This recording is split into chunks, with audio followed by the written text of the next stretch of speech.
મહાભારતમાં કર્ણના મૃત્યુ પછી તેનો અગ્નિ સંસ્કાર સુરતમાં જ કેમ કરવામાં આવ્યો, આ જાણવા જેવી એક સત્ય હકીકત છે જે બધાને ખબર હોવી જોઈએ.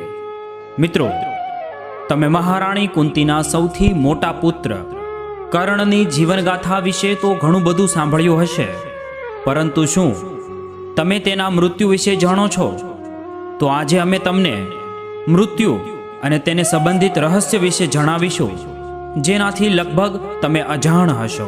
જ્યારે મહાભારતનું યુદ્ધ ચાલી રહ્યું હતું ત્યારે કર્ણના રથનું પૈડું જમીનમાં ફસાઈ ગયું હતું.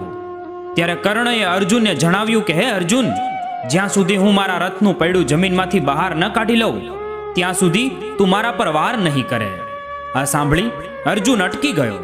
ત્યારે ભગવાન શ્રી કૃષ્ણએ અર્જુનને કહ્યું કે હે અર્જુન, કેમ અટકી ગયો? બાણ ચલાવ. અર્જુને શ્રી કૃષ્ણને જણાવ્યું કે યુદ્ધના નિયમને વિરુદ્ધ છે ભગવાન.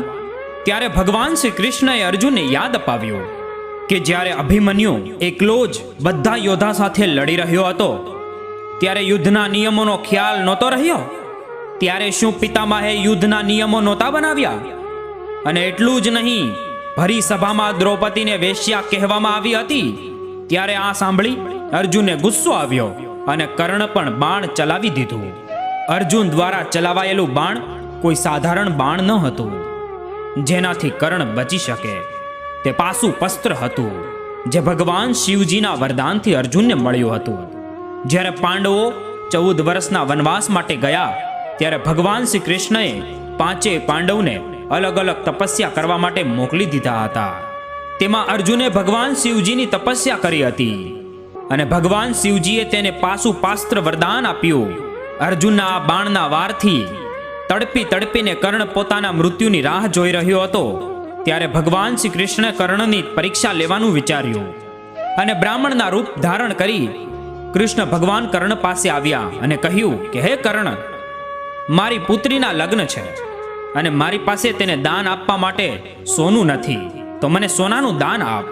ત્યારે કર્ણએ જણાવ્યું કે મારી પાસે કંઈ નથી, હું તમને શું દાન કરી શકું? શા માટે તમે મારી પરીક્ષા લઈ રહ્યા છો?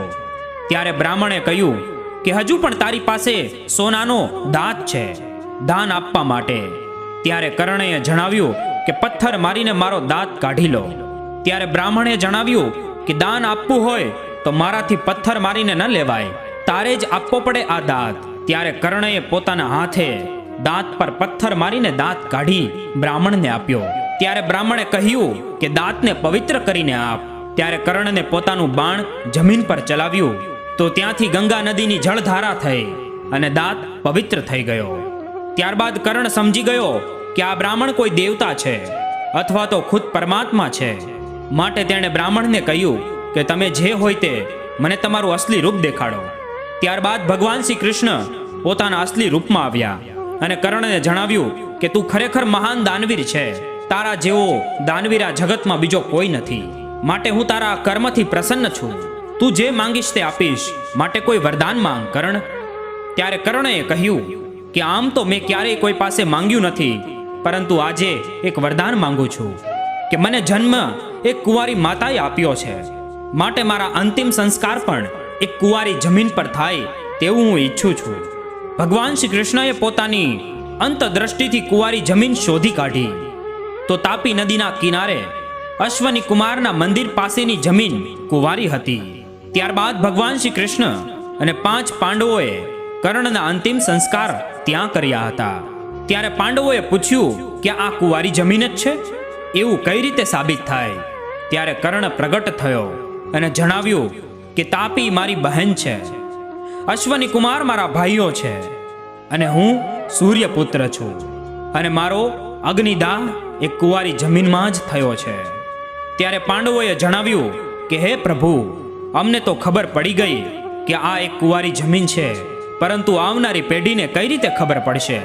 દાનવીર કર્ણના અંતિમ સંસ્કાર થયા હતા. ત્યારે ભગવાને વિચાર્યું અને કહ્યું કે આ જમીન પર એક વડ વૃક્ષ ઉગશે અને તેમાં 3 પાંદડાઓ આવશે. બ્રહ્મા, વિષ્ણુ, મહેશ એના પ્રતીક હશે.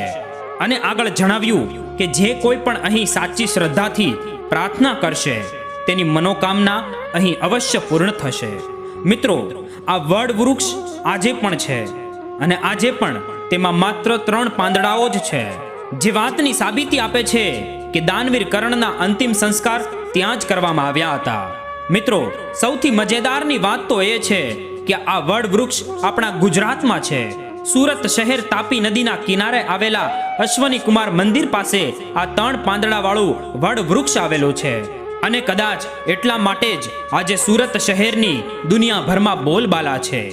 ત્યાં જઈને કોઈ પણ વ્યક્તિ પોતાની લાઈફ સેટ કરી લે છે, કેમ કે સુરત પર આજે પણ ભગવાન શ્રી કૃષ્ણ અને સૂર્યદેવના આશીર્વાદ છે. તો મિત્રો, આ હતી આજની ધાર્મિક વાત.